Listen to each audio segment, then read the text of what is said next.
আমন্ত্রণ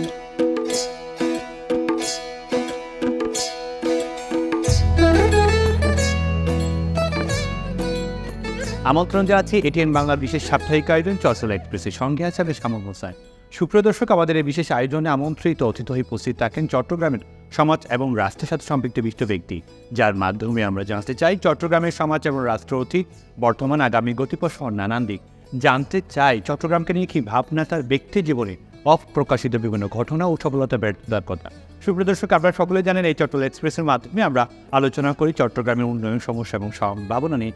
তার পাশাপাশি আজ আমরা আলোচনা করব চলমান পরিস্থিতি এবং জামাত ইসলামী বাংলাদেশের রাজনীতি নিয়ে কথা বলবো। তার পাশাপাশি আমরা চট্টগ্রাম মহানগরী অঞ্চলে বাংলাদেশ জামাত ইসলামের কর্মকাণ্ড নিয়ে কথা বলবো, তাদের পথ চলা নিয়ে কথা বলবো, তাদের রুট ম্যাপটা নিয়ে আমরা আলোচনা করব। আমাদের মাঝে এমন একজন ব্যক্তি উপস্থিত আছেন যিনি বাংলাদেশ জামাত ইসলামের অত্যন্ত একজন পরিচিত একজন রাজনৈতিক ব্যক্তিত্ব এবং তৃণমূল থেকে কেন্দ্রস্থল পর্যন্ত বাংলাদেশ জামাত ইসলামী খুব সজ্জন এবং খুব গ্রহণযোগ্য একজন মানুষ, যিনি বারংবার কারণ নির্যাতিত মানুষ এবং সাবেক সংসদ সদস্য এবং হুইপ হিসেবে দায়িত্বও পালন করেছিলেন। আমাদের মাঝে উপস্থিত আছেন চট্টগ্রাম মহানগর বাংলাদেশ জামাত ইসলামীর সম্মানিত আমির, সাবেক হুইপ এবং সব সদস্য জনাব শাহজাহান চৌধুরী। 1971 সালে যেমন সবাই যুক্ত ছিলেন, এই 24 সালের সবাই যুক্তের পরবর্তীতে।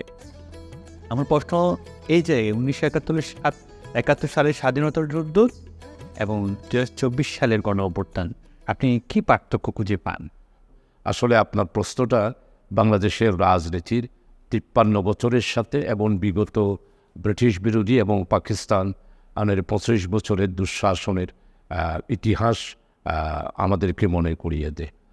আসলে 1971 সালের যে মহান মুক্তিযোদ্ধা, সেটা ছিল পাকিস্তান আমলের 25 বছরের আমাদের এই অঞ্চলের, বিশেষ করে এই অঞ্চলের শোষণ, বঞ্চিত এবং কৃষক, শ্রমিক, মেহনতি মানুষ যে অধিকার ছিল, সেই অধিকার 25 বছরে বঞ্চিত ছিল। 25 বছরে পাকিস্তান এই অঞ্চলকে কোনো ধরনের অধিকার প্রতিষ্ঠিত করতে যায় নাই।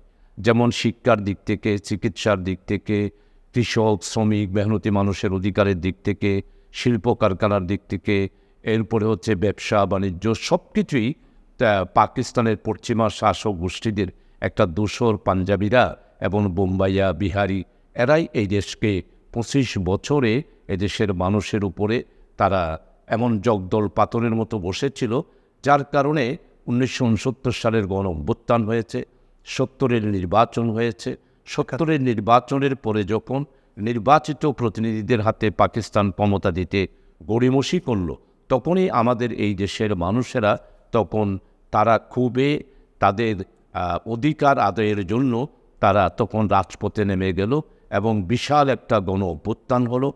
এই গণ অভ্যুত্থানের মাধ্যমেই 71-এর মুক্তিযোদ্ধা হয়েছে। 9 মাস সশস্ত্র সংগ্রাম এবং যুদ্ধের মাধ্যমে আমাদের এই দেশের বিশ্ববিদ্যালয়ের ছাত্র, কলেজের ছাত্র, মাদ্রাসার ছাত্র, আপামর জনসাধারণ, এদেশের কৃষক, শ্রমিক, মেহনতি মানুষ, কর্মচারী সবাই ঐক্যবদ্ধভাবেই মুক্তিযুদ্ধে অংশগ্রহণ করেছিল। এই মুক্তিযোদ্ধা ছিল তখনকার 7.5 কোটি বাংলাদেশের মানুষের তাদের মনের দিক থেকেই পশ্চিমা শাসক গোষ্ঠীর বিভিন্ন একটা বিদ্রোহ। তো এরপরে সবচেয়ে বেশি এখানে উল্লেখযোগ্য, সেই দিন 71 সালে রাজনৈতিক দলের মধ্যে যারা নেতৃত্ব দিয়েছিল, তারা এই দেশের মানুষকে ফেলে তারা হিন্দুস্তানে গিয়ে শরণার্থী হয়েছিল। কিন্তু যুদ্ধ করেছে এই দেশের যারা অবস্থান করেছিল, তারাই যুদ্ধ করেছিল। আজকে 71 সালের পরে 53 বছরে 24 সালের জুলাই থেকে শুরু করে 5ই অগাস্ট পর্যন্ত যে আন্দোলন, সেটা আপনারা, আমরা সবাই, শ্রোতাবৃন্দ যারা আছেন, তারা সবাই স্বীকার করবেন যে গত 18 বছর এবং এর আগে যেই শাসক গোষ্ঠীরা ছিল, এবং বিশেষ করে গত 18 বছরে 2008 সাল থেকে 2026 সাল পর্যন্ত অত্যাচার, নির্যাতন, আয়নাগর, দুর্নীতি, ব্যাংক লুটপাট, ব্যবসা, শিল্প কারখানা সব দিক থেকে সিন্ডিকেট এবং ফেসিবাদী, এরপরে হচ্ছে চাঁদাবাজি, টেন্ডারবাজি, এরপরে হচ্ছে সব জায়গায় একটা কর্তৃত্ববাদের মাধ্যমে বাংলাদেশকে যেভাবে চাপিয়ে রেখেছিল, সেটার বিরুদ্ধেই একটা বিশাল বিদ্রোহ আমাদের এই দেশের স্কুল কলেজ দামাল ছেলেরা কোটা বিরোধী আন্দোলন করতে গিয়েই এই কোটা বিরোধী আন্দোলনের বিরুদ্ধে সরকারের যেই পদক্ষেপ এবং সরকারের যে আচরণ, বিশেষ করে তৎকালীন সাবেক প্রধানমন্ত্রীর যেই উক্তি এবং উবাইদুল কাদের সাহেব পার্টির সেক্রেটারি জেনারেল বলল যে এই আন্দোলনকে মোকাবেলা করার জন্য আমার ছাত্রলীগই যথেষ্ট, এইরকম একটি কথা, এইরকম একটি ঘোষণা কোনোদিনকে হতে পারে?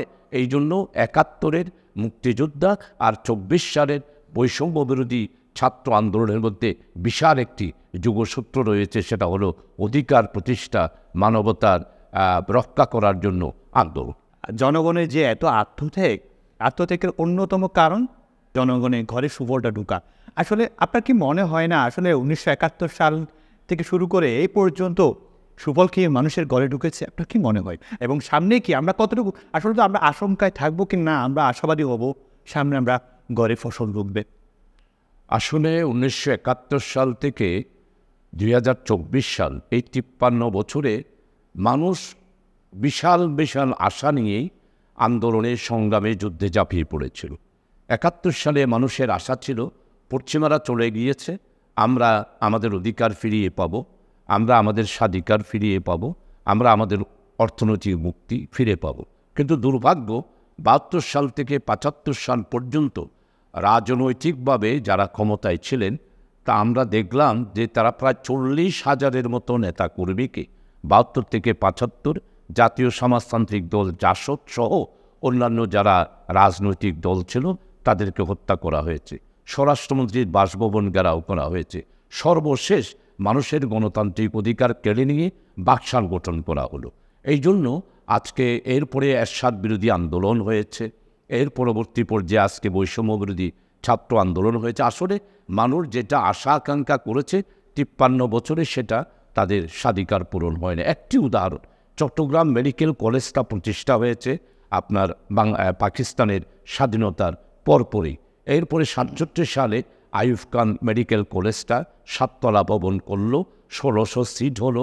তখন চট্টগ্রাম মহানগরীর মানুষ ছিল মাত্র ৭ লাখ, আর এখন চট্টগ্রাম মহানগরীর বসবাসরত মানুষের সংখ্যা সরকারিভাবে প্রায় ৭২ লাখ।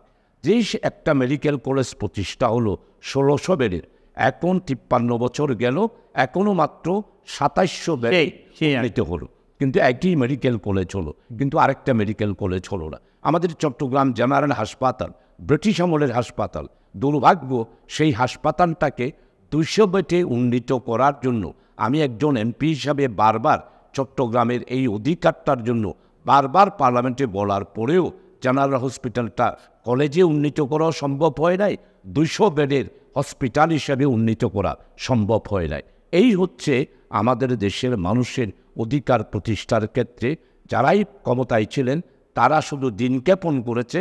যেমন ধরেন কৃষকদের লোন, এরপরে শ্রমিকদের বেতন, এরপরে শিল্প কারখানা, সব দিক থেকে আমরা ৫৩ বছরে যেখানে যাওয়ার কথা, দ্বিতীয় বিশ্বযুদ্ধের পর জাপান আজকে কোথায় গিয়েছে, আর আজকে আমরা ৭১ সালের এত বড় একটা যুদ্ধের পরেও ৫৩ বছরে আমরা আজকে কোথায় অবস্থান করছি?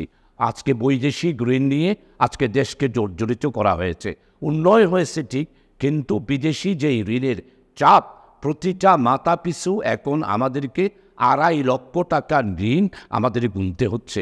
আজকে ৮টি ব্যাংক বন্ধ হওয়ার পথে। কৃষকের অধিকার হলো না, শ্রমিকের অধিকার প্রতিষ্ঠা হলো না, শিক্ষার দিক থেকে উন্নতি হলাম না, চিকিৎসার দিক থেকে তো একটা নৈরাজ্য চলেছে। আপনারা জানেন যে ৮ সাল থেকে এই পর্যন্ত শুধু মেডিকেল খাতে হাজার হাজার কোটি টাকা মন্ত্রীরা ক্রয় কমিটির মাধ্যমে, টেন্ডারের মাধ্যমে মেডিকেল থেকে লুট করেছে। ছাত্ররা মাঠে নেমেছিল একটা যৌক্তিক দাবি নিয়ে, কিন্তু সরকার পূর্বের নিয়ে দমন নিপীড়ন করে সেই যৌক্তিক দাবিকে তারা মানে একটু ফেলে দিয়ে ধ্বংস করতে চেয়েছিল। পরবর্তীতে কিন্তু আমরা সকলে জনতা সবাই মিলে এই যে এক দফার দাবি, যে সরকার উৎখাতের দাবি, আমরা আরেকটা গণ অভ্যুত্থান পেয়েছি। আমরা কি পূর্বের নিয়ে আশঙ্কায় আছি যে আবার আমরা আমাদের ঘরে ফসল ঢুকবে না, আমরা আবার বাক স্বাধীনতা ফিরে পাবো না, আমরা অর্থনৈতিকভাবে স্বাবলম্বী হব না, এই যে সমস্যাগুলোর কথা বলছেন সেই সমাধান কি আমরা আর পাবো না? আমরা কি আশাবাদী হতে পারি কিনা এইবার এসে এই ২০২৪ সালে আশাবাদী হতে পারি? যে আসলেই আপনি সুন্দরই বলেছেন, আমরা বারবার আশাবঞ্চিত হয়েছি। এইবার যে আন্দোলনটা, এটা তো কোনো সরকার বিরোধী আন্দোলন ছিল না, এটা একটা কোটা বিরোধী, বৈষম্য বিরোধী একটা আন্দোলন ছিল। এই আন্দোলনটা একটা যৌক্তিক আন্দোলন ছিল, এটা তো কোনো এক দফার আন্দোলন ছিল না।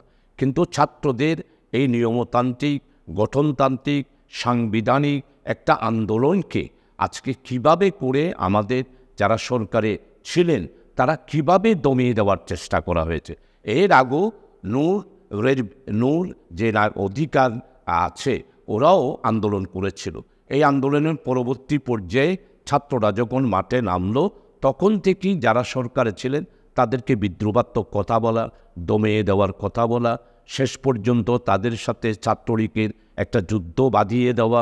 ছাত্রলীগের প্রধান সাদ্দাম সাহেব সেখানে ঢাকা বিশ্ববিদ্যালয়ে ছাত্রদের বিরুদ্ধে কটূক্তি এবং আওয়ামী লীগের নেতৃবৃন্দের কটূক্তি, এমনকি এইরকম ছাত্র হাজার হাজার মরে গেলেও সরকারের কি আসে আর যায়, এইরকম যে উক্তির কারণে শেষ পর্যন্ত এটা রাজপথে একটা গণবিস্ফোরণের মতো আন্দোলনে। এই যে কেমন একটা প্রশ্ন স্যার, এই যে এটা একটা যৌক্তিক আন্দোলন, জি, সরকার থেকে কেন? সরকার থেকে তো তারা একটা আসন চায়নি, তারা নির্বাচন চায়নি, তারা নির্বাচনটাকে মানে নতুন করে নির্বাচন দেওয়ার জন্য তারা কিছু বলে নাই।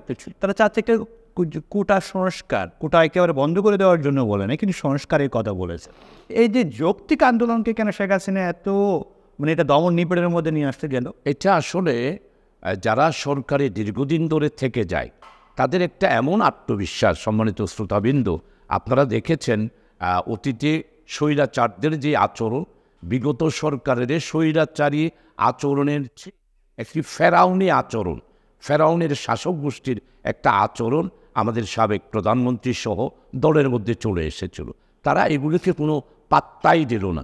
একটা কোটা সংস্কার আন্দোলন শেষ পর্যন্ত এই দেশের 20 কোটি মানুষের সমর্থন তাদের প্রতি চলে গেল এবং 20 কোটি মানুষের দোয়া চলে গেল। আর বিশেষ করে আল্লাহ তাআলা কোনো অহংকারীকে পছন্দ করেন না, সীমা লঙ্ঘনকারীকে। অত্যাধুনিক থেরামিক্স পদ্ধতিতে উৎপাদিত SARM TMT বার যে কোনো নির্মাণকে রাখে ভেতর থেকে মজবুত। এক্সেলেন্ট মেটালার্জিক্যাল কোয়ালিটি ও 600 degree high temperature resistance steel, যা সর্বোচ্চ মাত্রায় ভূমিকম্পন সহায়ক, নিশ্চিত করে শতভাগ নিরাপত্তা। Seema automatic rerolling mills limited, the finest steel for ever.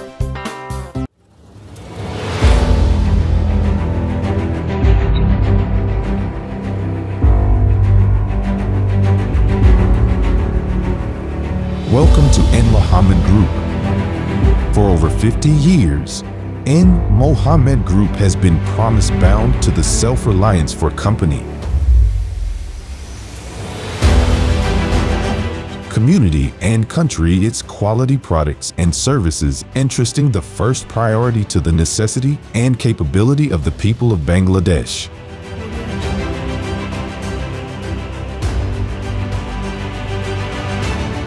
At N. Mohammed, we specialize in crafting innovative plastic solutions for a wide range of industries.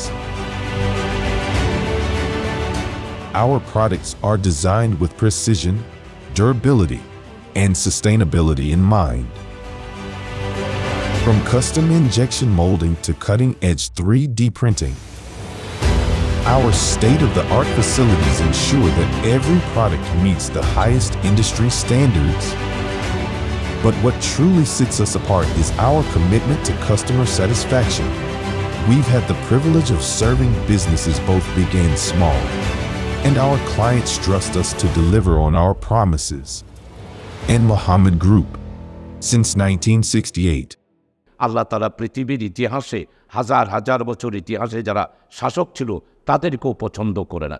এই জন্যে আমাদের বিগত সরকারের আমলে এই কোটা সংস্কার আন্দোলনটাকে একটা তুচ্ছ এবং নগণ্য মনে করেছে। কারণ যে তাদের মধ্যে এই বিশ্বাসটা হলো, তারা 14 সালে নির্বাচন করেছে ভোটারবিহীন, 18 সালে ভোটারবিহীন নির্বাচন করেছে, এরপরে 2024 সালে একদম ভোটারবিহীন মাত্র 7% মানুষের সমর্থন নিয়ে, দামি বাট্ট দিয়ে নির্বাচন করেছে। তারা মনে করেছে বাংলাদেশকে তারা তাদের হাতের মুঠোর মধ্যে নিয়ে ফেলেছে, যা ইচ্ছা তাই করবে, জনগণ নীরবে সহ্য করে যাবে। 2024 সালে 7 জানুয়ারি নির্বাচনের আগে 7-8 মাস আগে নিশ্চয়ই বিএনপি জামাত বা আপনারা সকলে নেমেছিলেন যে আসলে যাতে নির্বাচনটুকুকে বয়কট করানো যায়।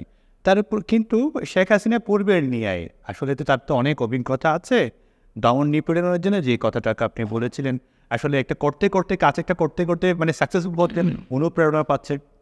তো ঠিক এইবারও 2024 সালের 7 জানুয়ারি নির্বাচন করে ফেলল বিএনপি জামাত আপনাদেরকে দমন করে। আমার প্রশ্ন এই জায়গায় যে ছাত্রদের কেন দমাতে পারলো না শেখ হাসিনা? আপনার কোন জায়গায় শেখ হাসিনার মানে কোনো দুর্বলতা কোন দিকে পাচ্ছেন আপনি? যে রাজনৈতিক কর্মী হিসাবে আমার যেটা মূল্যায়ন সেটা হলো যে আল্লাহ তাআলা সুযোগ দিয়েছিল পরবর্তী পর্যায়ে শেখ হাসিনা যখন এই দেশের নিরীহ জনসাধারণের উপরে, বিশেষ করে আপনি দেখেন ব্রিটিশ আমলে সারা ভারত উপমহাদেশে 33 কোটি মানুষ ছিল। আমাদের এই 20 কোটি মানুষের রাজনৈতিক দল জামাত ইসলামী, বিএনপি সহ আরও অন্যান্য রাজনৈতিক দল যারা ছিল, এতগুলা মামলা, যেমন আমার বিরুদ্ধে 96টা মামলা, 18 বছরে আমি 9 বছর জেল, জি আমি 9 বছর কারাগারে ছিলাম। আপনি ব্রিটিশ আমলে আমি আদালতেও একটা বক্তব্য রেখেছি, আমাদের কংগ্রেসের সেক্রেটারি আবুল কালাম আজাদ, প্রধানমন্ত্রী সাবেক জওহরলাল নেহেরু, এদের সাথে বিএনপির যে ব্রিটিশ বিরোধী আন্দোলনে তাদের ব্রিটিশ সরকার যে আচরণ করেছিল আর এখন শেখ হাসিনা যে আচরণ করছে, এটা তো আমার মনে হয় ইতিহাসের কোথাও আপনি খুঁজে পাবেন না। হিটলারের গ্যাস চেম্বারের কথা আমরা পড়েছি, শেখ হাসিনার আইনাগর তার চেয়েও বেশি কঠিন ছিল। এই জন্যে উনি মনে করেছিল যে 2024 সালের 7ই জানুয়ারির নির্বাচনের মতো ছাত্রদেরকে দাবিয়ে দেবে। আসলে ঢাকা বিশ্ববিদ্যালয় হচ্ছে আন্দোলনের সূতিকার, বিপ্লবের সূতিকার।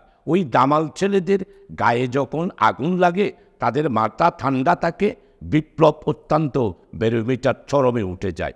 এই ঢাকা বিশ্ববিদ্যালয়ের কোটা সংস্কার আন্দোলন এবং রাজশাহী বিশ্ববিদ্যালয়, চট্টগ্রাম বিশ্ববিদ্যালয়, এই দামাল ছেলেদের প্রতি 20 কোটি মানুষের আস্থা এত বেশি অর্জন হয়েছে যে 20 কোটি মানুষ রাস্তায়, তাদের আহ্বানে সবাই রাস্তায় নেমে এসেছে।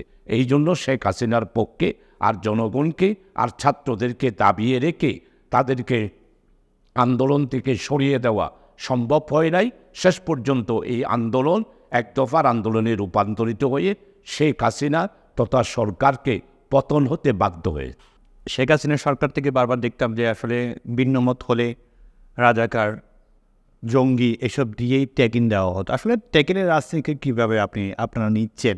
আসলে ট্যাগিন দেওয়াটা কারণটা কী, বা ট্যাগিন কেন দেওয়া হয়? বিরোধী রাজনীতি কোনো দিনও আওয়ামী লীগ সহ্য করে নেয়। যেমন 72 থেকে 75 যারা জাসদ করেছে তাদেরকে কি বলেছে? ওনারা বলেছে যে আমেরিকার চোর এবং আমেরিকার সাম্রাজ্যবাদী গোষ্ঠীর চর হিসাবে তারা এই দেশকে ধ্বংস করার জন্যই রাজনীতি করছে। ঠিক তেমনিভাবে জামাত ইসলামীকে পার্লামেন্টেই সাবেক প্রধানমন্ত্রী থেকে শুরু করে আওয়ামী লীগের নেতৃবৃন্দ যারা ছিল তারা দেখেন প্রথম বলল স্বাধীনতা বিরোধী, এরপরে বলল রাজাকার, এরপরে বলল তালেবান, এরপরে জঙ্গি, এরপরে মৌলবাদ, এরপরে সাম্প্রদায়িক। এই জামাত ইসলামের এই উত্থানটাকে দাবিয়ে দেওয়ার জন্যেই বারবার এই ট্যাগগুলি দেওয়া হয়েছে। শেষ পর্যন্ত তো প্রমাণিতই হলো যে 2024 সালে 1 আগস্ট ওনারা যখন জামাতকে নিষিদ্ধ করলো তখন রাজাকার বলেও নিষিদ্ধ করে নাই, স্বাধীনতা বিরোধী বলেও নিষিদ্ধ করে নাই, তালেবান বলেও নিষিদ্ধ করে নাই, জঙ্গি বলেও নিষিদ্ধ করে নাই, এরপরে সাম্প্রদায়িক শক্তি হিসাবেও নিষিদ্ধ করে নাই। নিষিদ্ধ করলো কি? ওই আমি যখন এমপি ছিলাম 92 সালে সন্ত্রাস বিরোধী আইনের 18(1) ধারায়, অর্থাৎ সন্ত্রাস করার কারণেই জামাত ইসলামীকে ব্যান করলো। তাহলে এটাই কি প্রমাণিত হলো না যে বিগত দিনে জামাতকে যত ট্যাগ লাগিয়েছে সবগুলা মিথ্যা, অপপ্রচার এবং অপবাদ? অন্তর্বর্তীকালীন সরকার এখন দেশ পরিচালনা করছে, আসলে তাদের মূল লক্ষ্য কিন্তু একটা দেশকে সংস্কার করা। কিছুটা জায়গায় যেহেতু বিগত সরকার বিভিন্ন অর্গান নষ্ট করে দিয়েছে, সেই অর্গানগুলোকে একটু সংস্কার করার পাশাপাশি একটা সুষ্ঠু নির্বাচন দেওয়া। আসলে আপনারা নির্বাচনমুখী একটা দল এবং নির্বাচন মাধ্যমে আপনারা ক্ষমতায় আসান, এটাই আপনারা চান বারে বারে। আমরা একটু জানতে চাই চট্টগ্রাম মহানগরী বাংলাদেশ জামাত ইসলামের কর্মকাণ্ডটা এখন কী আছে এবং তারা আপনারা সাংগঠনিকভাবে কতটুকু শক্তিশালী আছেন বা কতটুকু সুসংগঠিত আছেন? আমাদের কেন্দ্রীয়ভাবে আমরা মনে করি বর্তমান ইন্টারিয়াম গভর্নমেন্ট যেই পদক্ষেপগুলো নিয়েছে তার মধ্যে সবচেয়ে বেশি যেটা সেটা হলে নির্বাচিত সরকারেরা যা করতে পারে নাই। এই গভর্নমেন্ট নির্বাচিত সরকারেরা 100 দিনের একটা প্রোগ্রাম দিয়ে ক্ষমতায় আসার পর, যেমন 91-তে বেগম খালেদা জিয়া দেশনেত্রী উনিও দিয়েছিলেন, 100 দিনে যেটা করতে পারে নাই ইন্টারিয়াম গভর্নমেন্ট 20 দিনের মধ্যেই সেই প্রজ্ঞাপন দিয়ে ইউনিয়ন পরিষদের চেয়ারম্যান থেকে শুরু করে বিভিন্ন প্রতিষ্ঠানের চেয়ারম্যান পর্যন্ত সব কিছু বিলুপ্ত করে দিয়েছে। তার মানে সংস্কারের একটা প্রথম পদক্ষেপ তারা জনগণকে দেখিয়ে দিয়েছে। এই জন্য জনগণ তাদের প্রতি অত্যন্ত আস্থাশীল এবং বর্তমানে ডক্টর ইউনূস সাহেব প্রধান উপদেষ্টা, আমি ওনাকে স্যালিউট জানাই, সম্মান জানাই। উনি যে আমাদের চট্টগ্রামেরই কৃতি সন্তান, আমাদের চট্টগ্রামেরই কৃতি সন্তান, উনি অত্যন্ত নির্যাতিত, নিপীড়িত ওয়ার্ল্ড একজন স্কলার ব্যক্তিকে আমরা যেই সম্মান দেখাতে পারি নাই বিগত গভর্নমেন্ট, এখন জনগণ ওনাকে সেই সম্মানের আসনে বসিত করেছেন। উনি একটা সম্মানের এমন সিংহাসনে বসেছেন যে ওনার প্রতি জনগণের যে আস্থা এবং বিশ্বাস আমি মনে করি অতীতের সব কিছুকে ম্লান করে দিয়েছে। এই জন্য আমরা এই গভর্নমেন্টকে সময় দিতে চাই এবং আমাদের কেন্দ্রীয় জামাত, আমিরে জামাত ডক্টর শফিক সাহেব স্পষ্ট বলেছেন যে আমরা এই গভর্নমেন্টকে টোটাল রাষ্ট্রীয় সংস্কারের জন্য যা সময়, যৌক্তিক সময় দরকার সেই যৌক্তিক সময় আমরা দেব। তবে আমরা আশাবাদী জামাত যে এই গভর্নমেন্ট কোনো পলিটিক্যাল গভর্নমেন্ট নয়। এই গভর্নমেন্ট অবশ্যই রাষ্ট্রীয় যেই পছন্দ রয়েছে দুর্নীতি একটা যৌক্তিক সময়ের মধ্যে নিয়ন্ত্রিত করে মানুষের আশা আকাঙ্ক্ষার প্রতিফলন ঘটাবে এবং রক্তস্নাত বৈষম্য বিরোধীর যেই রক্ত আমার ছেলেরা দিয়েছে, তাদের যেই শাহাদাত, তাদের যেই রক্ত, এই রক্তের মূল্য অবশ্যই এই গভর্নমেন্ট দিতে পারবে। আমরা জামাত এই সরকারের সার্বিকভাবে যা কাজ করবে তার ব্যাপারে সর্বাত্মক সহযোগিতা করার কথা আমাদের আমিরি জামাত ঘোষণা করেছে। চট্টগ্রাম মহানগরী বাংলাদেশ জামাত ইসলাম কতটুকু সুসংগঠিত আছে, কতটুকু শক্তিশালী অবস্থা আছে, কারণ সাংগঠনিকভাবে কতটুকু সুশৃঙ্খল অবস্থায় আছে? আসলে আমাদের সারা বাংলাদেশে জামাত আসলে অত্যন্ত সংগঠিত। আপনারা সেটা বৈষম্য বিরোধী ছাত্র আন্দোলনের পরবর্তী পর্যায়ে 6 তারিখ থেকে শুরু করে এই পর্যন্ত আপনারা দেখতে পাচ্ছেন। হয়তো জনগণ মনে করেছিল জামাত নিচ্ছিন্ন হয়ে গিয়েছে। আমাদের অতীতের জনশক্তি আর এখনকার জনশক্তির মধ্যে বিশাল পার্থক্য। জনসমর্থনের দিক থেকে বলেন, সংগঠনের দিক থেকে বলেন, আমাদের কথাবার্তা জনগণ গ্রহণ করার ক্ষেত্রে বলেন, সর্বপর্যায়ে সারা বাংলাদেশে আমরা সংগঠিত। আর চট্টগ্রামে তো আলহামদুলিল্লাহ আমাদের অবস্থান 80-র দশক থেকেই আমরা একটা শক্তিশালী অর্গানাইজেশন। আগামী সংসদ নির্বাচনে আমরা কেন্দ্রীয় যেই পলিসি হবে সেটার ভিত্তিতেই চট্টগ্রামও আমরা পদক্ষেপ নেব। তবে আমি আশা করি অতীতের তুলনায় চট্টগ্রামে আগামী নির্বাচনে আমাদের ভূমিকা জনগণ অবশ্যই আমাদের বক্তব্য গ্রহণ করবে এবং আমাদেরকে চট্টগ্রামের প্রত্যেকটা আসনে নির্বাচিত করার জন্য আশা করি জনগণ আমাদের সাথে। ধন্যবাদ। আসলে যেটা বলতে চাচ্ছে, আসলে জনগণ একটু বিভ্রান্ত অবস্থায় আছে। আসলে কি জামাত ইসলাম বাংলাদেশ তারা কি আসলে বিএনপির সাথে আসছে, নাকি তারা একাই প্রতিটা আসনে তারা ক্যান্ডিডেট দিয়ে আসছে? আসলে বিষয়টা নির্ধারণ করবে কেন্দ্রীয়ভাবে। আমরা 4 দলীয় জোট যখন গঠিত হয়েছে তখনও কিন্তু আমরা ধানের শীষে নির্বাচন করে নেই। তো আমরা পৃথকভাবে, যেমন আমি 2001 সালেও দাঁড়িপাল্লা নিয়েই নির্বাচিত হয়েছি, আমরা পৃথক আমাদের মার্কা থাকবে। এখনও ঐক্য যেটা হবে সেটা আমরা আমাদের প্রতীক নিয়ে নির্বাচন করব। তবে কেন্দ্রীয়ভাবে নির্ধারিত হবে যে আমরা কয়টা আসনে নির্বাচন করব, কি করব, এটা কেন্দ্রীয়ভাবে ফয়সালা। মানে আপনার কথা বোঝা যাচ্ছে আসলে মানে আওয়ামী লীগ এবং জাতীয় পার্টি যেরকম আসন ভাগাভাগি করে, আপনারা বিএনপির সাথে কি আসন ভাগাভাগি করবেন, এরকম কিছু মনে হচ্ছে না আপনার? আমি আপনার কথা বুঝতে পেরেছি। আমরা 96 সালে 300 আসনে নির্বাচন করেছিলাম। অত্যাধুনিক থেরামিক্স পদ্ধতিতে উৎপাদিত SARM TMT বার যে কোনো নির্মাণকে রাখে ভেতর থেকে মজবুত। এক্সেলেন্ট মেটালজিক্যাল কোয়ালিটি ও 600 degree high temperature resistance steel, যা সর্বোচ্চ মাত্রায় ভূমিকম্পন সহায়ক, নিশ্চিত করে শতভাগ নিরাপত্তা। Seema automatic rerolling mills limited, the finest steel for ever.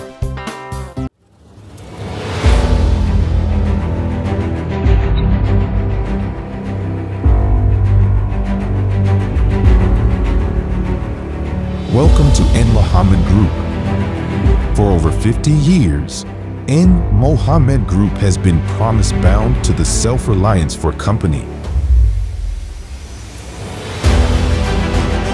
community, and country its quality products and services, entrusting the first priority to the necessity and capability of the people of Bangladesh.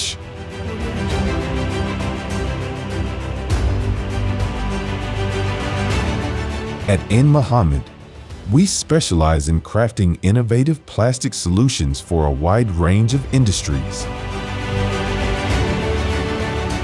Our products are designed with precision, durability, and sustainability in mind. From custom injection molding to cutting-edge 3D printing, our state-of-the-art facilities ensure that every product meets the highest industry standards. But what truly sets us apart is our commitment to customer satisfaction. We've had the privilege of serving businesses both big and small, and our clients trust us to deliver on our promises. N. Mohammed Group, since 1968. জানেন আপনাদের সবারই ইতিহাসে record আছে। এইবারে আমরা বৈষম্য বিরোধী ছাত্র আন্দোলনের যেই গণ অভ্যুত্থান, আমরা সেই গণ অভ্যুত্থানের তাদের যে টার্গেট, আমরা সেই টার্গেটের ভিত্তিতেই আমরা কেন্দ্রীয়ভাবেও আমরা সেভাবে করে আমাদের সিদ্ধান্ত হবে। আর চট্টগ্রামের ব্যাপারে আলাদা কোনো সিদ্ধান্ত হবে না। যেমন ধরুন আমাদের আমিরি জামাতকে যখন জিজ্ঞাসা করা হলো যে ডক্টর ইউনূস সাহেবকে বৈষম্য বিরোধী ছাত্র আন্দোলনের ওরা সরকার প্রদান করতে চাচ্ছে, উপদেষ্টা প্রদান করতে চাচ্ছে, আপনাদের মত কি? উনি উত্তর দিলেন, বৈষম্য বিরোধী ছাত্র আন্দোলনের যে সিদ্ধান্ত এটা সেটা আমাদেরও সিদ্ধান্ত, আমরা সেটাকেই সমর্থন করে সামনের দিকে অগ্রসর হব। তো আগামীতেও বৈষম্য বিরোধী ছাত্র আন্দোলনের যে টার্গেট, আমরা সেই টার্গেটকে সামনে রেখে এই জায়গায় আবার 1996 সালের মতো আবারও কি 300 আসনের আপনার প্রার্থী দিতে পারবেন, এরকম আপনাদের বিশ্বাস আছে? হ্যাঁ, আমরা 300 আসনে প্রার্থী দেওয়ার মতো 96 আছে। এইবারও আমাদের টোটাল নির্বাচনের প্রস্তুতি, আমরা যে কোনো অবস্থায় 300 আসনে আমরা যোগ্য জনসমর্থনের দিক থেকে অত্যন্ত পপুলার ব্যক্তিদেরকে দেওয়ার মতো আমাদের ক্যান্ডিডেট প্রত্যেকটা আসনে 1, 2, 3 করে আমাদের নির্ধারিত আছে। ডক্টর শফিকুর রহমান সাহেব যেভাবে কাজ করছেন তার দল নিয়ে, তার সংগঠনকে কেন্দ্র করে একদম 6 আগস্ট থেকে এই পর্যন্ত, ঠিক তখন তো উনি নির্বাচন নিয়ে না, উনি সংস্কারের কাজে বিভিন্নভাবে কাজ করে যাচ্ছেন। এখন আপনাদের প্রস্তুতি আসলে কি? আপনার চট্টগ্রামে কি কাজ করেছেন? সংস্কারের কাজ করে যাচ্ছেন নাকি নির্বাচনের জন্য প্রস্তুতি নিচ্ছেন, নাকি পাশাপাশি দুইটা?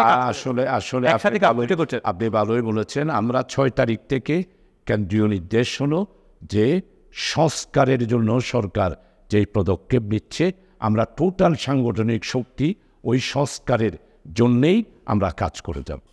এখন আমরা পাশাপাশি নির্বাচনের জন্য প্রস্তুত, পাশাপাশি আমাদের সাংগঠনিক কাজটাকে বৃদ্ধি করার জন্য আমরা কাজ করছি। জামাত এবং জাতীয় পার্টি অনেক মিলে যাচ্ছে, মনে হচ্ছে কেন তারা অন্য একটা বড় দলের সহযোগী হয়ে থাকে। আপনার কি বারংবার এই আওয়ামী লীগের সহযোগী, বিএনপির সহযোগী হয়ে থাকবেন এরকম কিছু? আমরা চাচ্ছি কি, ভাই আপনি কি আপনারা কি চাচ্ছেন? আসলে কি বন্ধু হয়ে থাকবেন নাকি নিজেরাই আসলে কাজ? আমরা কোনো অবস্থায় কোনো একটি দলের ছত্রছায়ায় আমরা শুধুমাত্র তাদের সহযোগী হয়ে থাকব, এটা আমাদের রাজনীতি এবং আন্দোলন আর আদর্শের সম্পূর্ণ বিপরীত।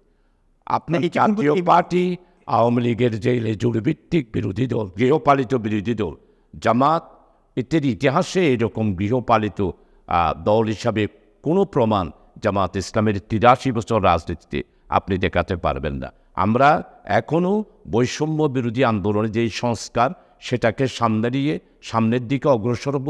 কোনো দলের ছত্রছায়ায় আমরা রাজনীতি করব, এটা সম্পূর্ণ আমাদের আদর্শের বিরুদ্ধে। আমরা আমাদের ন্যায়ভিত্তিক, ইনসাফ ভিত্তিক, বৈষম্য বিরোধী, ওয়েলফেয়ার একটি রাষ্ট্রের জন্যেই আমরা আগামীতে সরকারও গঠন করতে চাই। আপনারা তো যারা রাজনীতি করেন তারা তো জনগণের কথা বুঝেন, যদিও বা কেউ ইচ্ছা করে না বুঝার ভান করেন, কিন্তু যারা রাজনীতি করে তারা কিন্তু জনগণের ভাষা বুঝেন। সেহেতু জনগণ কি চায় আসলে, কেমন নির্বাচন চায়?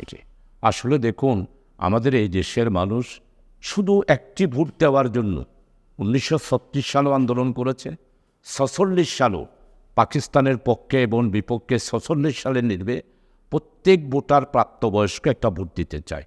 মানুষের এই ভোটাধিকারের জন্য আজকে প্রায় দীর্ঘ 100 বছর ধরে আমাদের এই বাংলার মানুষেরা তাদের এই অধিকারটা প্রতিষ্ঠা করার জন্যই কিন্তু 71 সালের মুক্তিযুদ্ধে অংশগ্রহণ করেছিল। এই জন্য আগামী দিনে এই দেশের মানুষ চায় প্রত্যেকেই যার যার ভোট সেই ভোট কেন্দ্রে গিয়ে স্বাধীনভাবে নির্ভয়ে এবং কোনো ধরনের আশঙ্কা ছাড়া তারা ভোট দিতে চায়, এবং আগামীতে সেই রকম একটা ভোট যেটা 2001 সালে নির্বাচনে ভোট হয়েছিল আমাদের কেয়ারটেকার সরকারের প্রধান শাহাবুদ্দিন সাহেবের আন্ডারে 91তে, আবার 2001 সালে যেভাবে ভোট হয়েছিল সেই রকম একটি নিরপেক্ষ এবং ভয়হীন আশঙ্কা এটাই জনগণের চাওয়ার চায়। এটাই জনগণের। জনাব শাহাদাত চৌধুরী, আসলে এই লাস্ট 16টি বছরের শেখ হাসিনার শাসনামল, তার সরকার গঠন, তার সরকার পরিচালনা, তার দেশ থেকে চলে যাওয়া, পালানো, এটা থেকে বাংলাদেশ জামায়াত ইসলাম কি শিখতে পারে? আন্তর্জাতিক অপরাধ ট্রাইব্যুনালে আমাদের বিচার হওয়ার পরও নেতৃবৃন্দের বিদেশে চলে যাওয়ার অনেক সুযোগ ছিল। আল্লামা হযরত দেলোয়ার হোসেন সাইদি সাহেব, মরহুম মৌলানা মতিউর রহমান নিজামী, আলী হাসান মোহাম্মদ মুজাহিদ, মীর কাসেম আলী তো অলরেডি বিদেশেই ছিল। কিন্তু আমরা আমাদের দেশকে ভালোবাসি, দেশের স্বাধীনতার সার্বভৌমত্বকে ভালোবাসি, এই দেশের বিচার বিভাগকে আমরা সম্মান জানাই। এই জন্য আমরা দেশ থেকে আমাদের কোনো নেতা পালাই নাই। 71ও আওয়ামী লীগের লোকেরা দেশের মানুষকে ফেলে মুক্তিযোদ্ধাদেরকে দেশে রেখে তারা সবাই বিদেশে পাঠিয়েছিল। আর এইবারও তারা দেশের মানুষকে 18 বছর শাসন করার পর একটা দেশের প্রধান কি পালাতে পারে? এর চেয়ে লজ্জা আর কিছু থাকতে পারে? এটা একটা বড় আমরা কিন্তু এর থেকে আমরা শিক্ষা এটাই দিয়েছি যে আওয়ামী লীগ কোনো দেশপ্রেমিক দল নয়, আওয়ামী লীগ কোনো জনতার দল নয়, আওয়ামী লীগ কোনোদিনও এই দেশকে ভালোবাসে। জামায়াত ইসলামী কি শিক্ষা নেওয়া উচিত আপনার মনে করেন? আমরা মনে করি যে আওয়ামী লীগ যেইভাবে দেশ থেকে পালিয়েছে, জামাত অলরেডি প্রমাণ করেছে যে আমাদের ফাঁসি হওয়ার পরেও আমরা দেশে ছিলাম। অতীতও ঠিক আমরা যেই কোনো চরম মুহূর্ত আমরা পালাবো না, আমরা দেশেই থাকবো। আপনার কি মনে হয় না এই ধরনের আচরণ যদি কোনো সরকার, সামনের সরকার করে থাকে, তার পরিণামও এরকম হতে পারে? অবশ্যই, যে যারাই এই দেশের মানুষের সাথে বিশ্বাসঘাতকতা করবে এবং কর্তৃত্ববাদী শাসন প্রতিষ্ঠা করবে, তারা অবশ্যই জনগণ তাদেরকে প্রত্যাখ্যান করবে এবং তাদেরকে পালাতে বাধ্য হবে। ইতিপূর্বে দেখেছিলাম আমরা 4 দলীয় কুজোট একসাথে ছিলেন, জুটেছিলেন। সর্বশেষ প্রশ্ন, বিএনপির সাথে এখন জামাতের সম্পর্কটা কীরকম? এখন বিএনপির সাথে জামাতের সম্পর্ক অতীতে যেমন ছিল এখনও ঠিক সেই রকম আছে। ওনারা ওনাদের কর্মসূচি নিয়ে অগ্রসর হচ্ছে, আমরা আমাদের কর্মসূচি নিয়ে অগ্রসর হচ্ছি। আমি শুধু আপনাকে এখানে একটা রেকর্ডের জন্য বলতে চাই, 5 তারিখ থেকে এই পর্যন্ত সারা দেশে জামাতের এই ইন্টেরিয়াম গভর্নমেন্টকে প্রশাসনিকভাবে সহযোগিতা আমরা অলরেডি নিরবিচ্ছিন্নভাবে আমরা করে যাচ্ছি।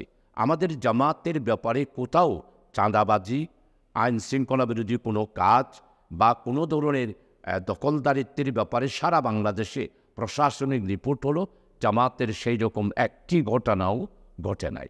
এই জন্যে আমাদের সাথে অন্যদের রাজনীতি একটা বিশাল পার্থক্য রয়েছে। আমরা আইডিওলজি খেলার ভিত্তিক। এই জন্য আগামীতে বিএনপির রাজনীতি করবে, আমরা আমাদের রাজনীতি করব। হ্যাঁ, দেশের স্বার্থে, জাতির স্বার্থে, আগামী দিনে জনগণের স্বার্থে যদি আমাদেরকে সম্মিলিত কোনো কিছু করতে হয় তাহলে অবশ্যই আমরা সম্মিলিতভাবে করব, কিন্তু আমরা আমাদের আদর্শ নিয়েই থাকব। জামাত যদি সরকার গঠন করে, এই আমাদের দেশের মধ্যে কি আচরণটুকু হবে? আসলে মৌলবাদী কোনো আচরণ হবে কিনা? আসলে জামাত শিবিরকে নিয়ে বিভিন্ন ট্যাগিং করা হয়, বিভিন্ন কথা বলা হয়, শিবিরকে এক প্রকার রকেটে দেওয়ার একটা কথা বলা হয়, বারবার শোনা যায়।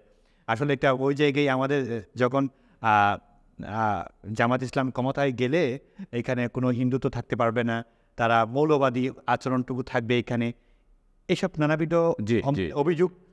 এইসব আপনারা শুনেন কিনা, বা এগুলো শুনলে পরে আপনারা কি উত্তর দেন জনসাধারণ? আমি আপনার কাছে প্রথম লাস্ট দিয়ে শুরু করি। আমাদের আমিরি জামাত এবারে ঘোষণা করেছেন যে সংখ্যালঘু আর সংখ্যাগুরু বলে বাংলাদেশে কিছুই থাকবে না, আমরা সবাই বাংলাদেশের নাগরিক। তাহলে আমরা ক্ষমতায় গেলে হিন্দুরা থাকতে পারবে না, এরকম তো প্রশ্নই উঠে না। আমি তো গতকালকে সীতাকুণ্ডে তাদের রাজপ্রজাতে হাজার হাজার মানুষের সামনে বক্তব্য রেখেছে, আপনি হয়তো অনলাইনে এগুলো দেখেছেন। এরপরে হলো যে তালেবান 18 বছর তো আমাদের তালেবান বলল। জামাত শিবিরের কোথাও কি একটা তালেবান খুঁজে পেয়েছে, একটা জঙ্গি খুঁজে পেয়েছে? জামাত শিবিরের মধ্যে আমাদের এত মামলা, একটা জঙ্গি মামলা দিতে পেরেছে। 18 বছরে আমাদের জামাত শিবিরের হাত থেকে একটা অস্ত্র উদ্ধার করেছে, সেটার প্রমাণ তো আওয়ামী লীগও দিতে পারবে না, আমাদের প্রধানমন্ত্রীও দিতে পারবেন না। আর আমাদেরকে আপনারা যেটা বলছেন আমরা আসলেই এখানে তালেবানি শাসন হবে, আমরা তালেবানি শাসন এটা আফগানিস্তানের ব্যাপারে। আমাদের বাংলাদেশে আমাদের স্পষ্ট বক্তব্য যে আমরা ইনসাফ, ন্যায় নীতিভিত্তিক, বৈষম্য বিরোধী, ওয়েলফেয়ার একটি স্টেট কায়েম করতে চাই। এইখানে আমরা মৌলবাদের যে তকমা আমাদেরকে দেওয়া হয়, এই 18 বছরে আমরা মৌলবাদী কোনো আচরণ আমাদের কাছ থেকে কি পেয়েছে, এবং 83 বছরে ও কি পেয়েছে? আমরা ক্ষমতায় আসলে আমাদের বাংলাদেশের পরিবেশ পরিস্থিতি, মানুষের আচার, মানুষের আচরণ, মানুষের ধ্যান, মানুষের ধারণা সব কিছুর ভিত্তিতেই আমরা একটা ওয়েলফেয়ার স্টেট কায়েম। এই যে শাসনটা কোন নিয়মে চলবে আসলে? এটা কি বাংলাদেশ সংবিধানের নিয়মেই আপনারা রাষ্ট্র পরিচালনা করবেন, নাকি কোরআনী শাসনই আপনারা রাষ্ট্র পরিচালনা করবেন? আপনারা দেখুন, আমাদের সংবিধান যেটা বর্তমানে রয়েছে সেটার ব্যাপারে ডক্টর কামাল হোসেন থেকে শুরু করে যিনি সংবিধান প্রণেতা, উনিও বলছেন যে আমাদের বাংলাদেশের মানুষের মন মেজাজ চেতনার ভিত্তিতে সংবিধান বর্তমানে অচল। এটা অবশ্যই আমাদেরকে পরিবর্তন করতে হবে। এই জন্যই তো অলরেডি 18তম সংশোধনী এখন আমাদেরকে করতে হয়েছে। কোরআনী শাসন যেটা, সেই শব্দটাই মানুষ মনে করেছে এইখানে একটা ভয় ভীতির আতঙ্ক। কোরআনী শাসন আর আমাদের বর্তমান সংবিধান এবং বর্তমানের শাসন ব্যবস্থা, এই সব কিছু মিলিয়েই আমরা মনে করি যে আমরা যেই ওয়েলফেয়ার স্টেটের কথা বলছি, মানুষের কল্যাণের স্টেটের কথা বলছি। এমনকি আমাদের সাবেক প্রধানমন্ত্রী 96 সালে বলেছিল যে আমি মদিনার চার্টার্স অনুসারেই বাংলাদেশের শাসন করব। তো উনি যদি মদিনার শাসন চার্টার্স অনুসারে দেশ চালাইতে পারে, তাহলে আমরাও ঠিক সেইভাবে করে মদিনায় যে ইসলামী রাষ্ট্র কায়েম হয়েছিল, জনকল্যাণ এবং রাষ্ট্র কায়েম হয়েছিল, আমরাও ঠিক সেইভাবে জনকল্যাণমূলক রাষ্ট্র কায়েম করব। কোরআনী শাসন মানেই যে একটা আতঙ্কের কথা বাবা হয়, কোরআনী শাসন আছে সেটা নয়। কোরআনী শাসনের মূল কথা হলো ইনসাফ, ন্যায়ভিত্তিক, বৈষম্যহীন, ওয়েলফেয়ার একটি। আর আমরা যে ধর্মে আছি সেটা তো মূলত শান্তির একটা ধর্ম। জি, কারণ আমরা শান্তির গুণগান, শান্তির বার্তা সবসময় পৌঁছে দেওয়ার চেষ্টা করি। আমাদের ইসলাম ধর্মের একটা মূল বার্তা হচ্ছে এই ব্যাপারটা। আপনি রাজনৈতিক কর্মকাণ্ড করতে গিয়ে আপনি যেহেতু চট্টগ্রাম মহানগরী বাংলাদেশ জামাত ইসলামের আমির এবং সাবেক সংসদ সদস্য এবং হুইপ ছিলেন, আপনি খুব এখন রাজনীতি খুব চুরি করাচ্ছেন, দিন রাত অক্লান্ত পরিশ্রম করে যাচ্ছেন আপনার দলকে সুসংগঠিত, সুশৃঙ্খলিত এবং গতিশীল করার জন্য। সেই ব্যস্তময় সময় থেকে